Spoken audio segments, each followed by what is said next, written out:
Olá, meus amigos. Estamos de volta. Hoje com o vídeo Pub 2. Bem, eu vou começar falando sobre as respostas que eu recebi da enquete que eu fiz sobre o Pub 1.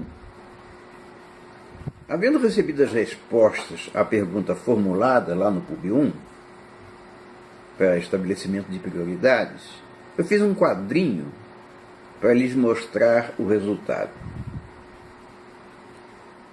A segurança ficou com 63%, educação 15%, dinheiro 10% e saúde 9%. E observem, quase todas as respostas foram anteriores ao problema que está ocorrendo lá no Espírito Santo, com a paralisação da Polícia Militar. Eu acho que essa diferença seria bem mais gritante se a pesquisa fosse feita hoje. Ficou evidente que a segurança é a prioridade 1. Mas não há qualquer novidade nisso. Até mesmo o homem da caverna já sabia disso, porque é assim desde os primeiros tempos dos homens. Lá, no tempo das cavernas, os homens eram nômades. Não se fixavam em lugar nenhum. Estavam sempre em movimento, como bichos, em busca de alimento. E ninguém era de ninguém. Mulheres e homens se cruzavam uns com os outros de forma absolutamente livre, sem qualquer preocupação com fidelidade.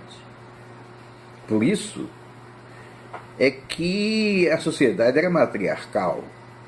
Os filhos que nasciam só eram conhecidos como os filhos da mãe, porque o pai podia ser qualquer um. Mas isso mudou quando o homem descobriu a agricultura. Se a terra lhe devolvia o alimento que ele plantava, então o homem tratou de se fixar ali mesmo, junto à sua pequena lavoura, a fim de trabalhá-la e colher os resultados. Vocês estão testemunhando a primeira propriedade humana. Mas pela necessidade de sexo e para a perpetuação da espécie, o homem foi buscar a mulher para viver com ele dentro da sua, vamos chamar de casa. Com um detalhe: ele passou a exigir dela a fidelidade, para que os filhos que ela tivesse seguramente fossem também dele, pois agora havia uma propriedade a ser herdada pelos filhos. Mas a agricultura só não bastava. Nenhum homem sobrevive só de verdinhos. Então ainda era necessária a proteína que só a caça lhe podia dar. Mas ao sair para caçar, o homem se deparou com o primeiro grande problema social. A sua lavoura era pilhada, a sua mulher era estuprada e os seus filhos eram levados como escravos por aqueles outros homens que não tinham vocação para o trabalho, mas tinham vocação para a pilhagem. Eram os comunistas daquele tempo, o pessoal do PT. A solução encontrada por eles é muito importante, porque constitui a base de toda a organização social posterior até os dias de hoje. Os homens se reuniram e decidiram aproximar as suas propriedades, formando a primeira aldeia da história. Escolheram alguns deles, uns poucos, naturalmente os mais fortes, para fazer a segurança da aldeia.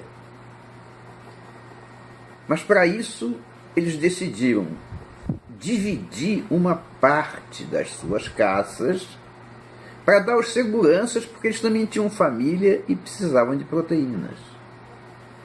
Vejam bem, estava sendo criado o primeiro imposto, ou seja, uma contribuição dos que produzem para pagar os que não produzem, a fim de ter segurança.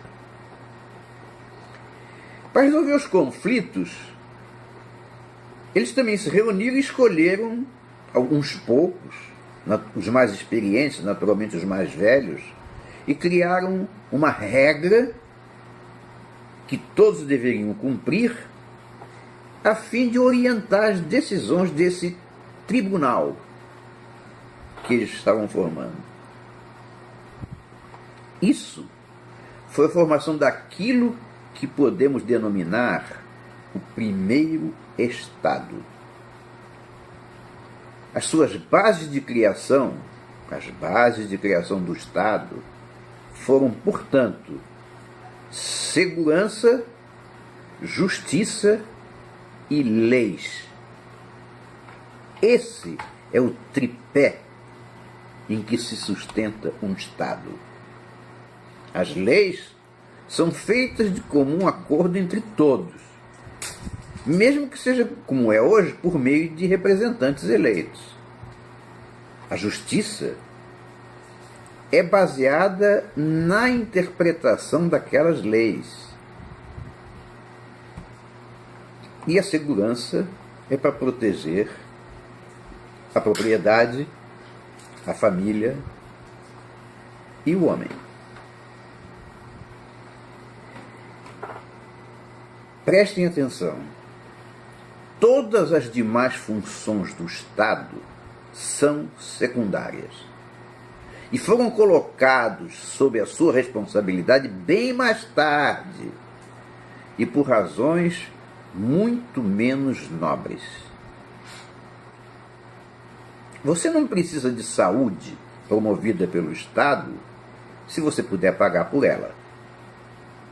Você também não precisa da educação promovida pelo Estado se você puder pagar por ela. Mas você precisa que o Estado lhe dê segurança, justiça e leis. Vamos entrar numa linha de raciocínio. A maior parte da nossa população é pobre, muito pobre. E o que ganha não é suficiente para o sustento básico da sua família. Mas ao longo dos anos, as ideias socialistas foram sendo impostas pelos defensores do povo, que convenceram a quase toda a população da necessidade do Estado prover a educação e a saúde, já que os pobres teriam que ser amparados por não poder se prover a si próprios. O que eles não disseram é que para fazer isso, o Estado precisaria de mais dinheiro, ou seja, mais impostos, retirando dos bolsos do povo, que dizia proteger, o pouco que o povo tinha, e tornando cada vez mais pobre, cada vez mais dependente.